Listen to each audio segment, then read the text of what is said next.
Havana is only 90 miles from Florida, but to get here we had to travel a great distance, over barriers of history and ideology, barriers of pain and separation.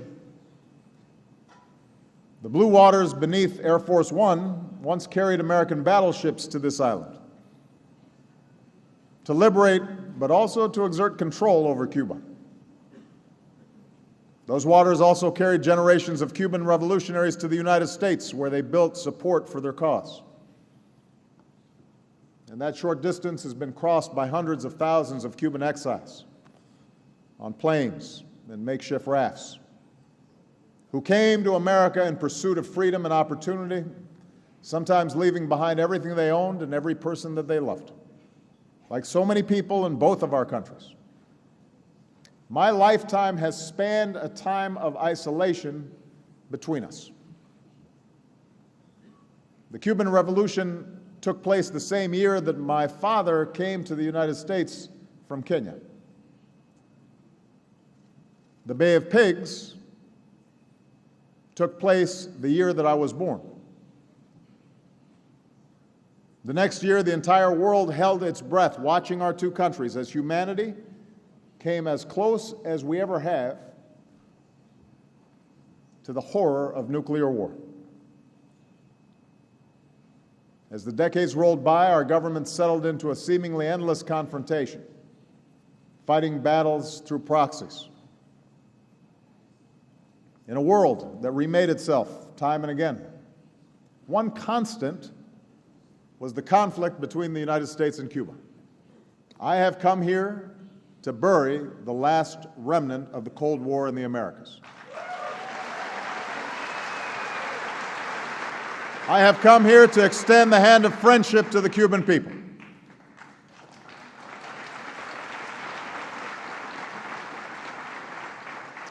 I want to be clear. The differences between our governments over these many years are real, and they are important. I'm sure President Castro would say the same thing. I know because I've heard him address those differences at length. But before I discuss those issues, we also need to recognize how much we share. Because in many ways, the United States and Cuba are like two brothers who've been estranged for many years, even as we share the same blood. We both live in a new world, colonized by Europeans. Cuba, like the United States, was built in part by slaves brought here from Africa. Like the United States, the Cuban people can trace their heritage to both slaves and slave owners. We've welcomed both immigrants who came a great distance to start new lives in the Americas. Over the years, our cultures have blended together. Dr. Carlos Finlay's work in Cuba paved the way for generations of doctors, including Walter Reed, who drew on Dr. Finlay's work to help combat yellow fever. Just as Martí wrote some of his most famous words in New York, Ernest Hemingway made a home in Cuba and found inspiration in the waters of these shores. We share a national pastime, la pelota.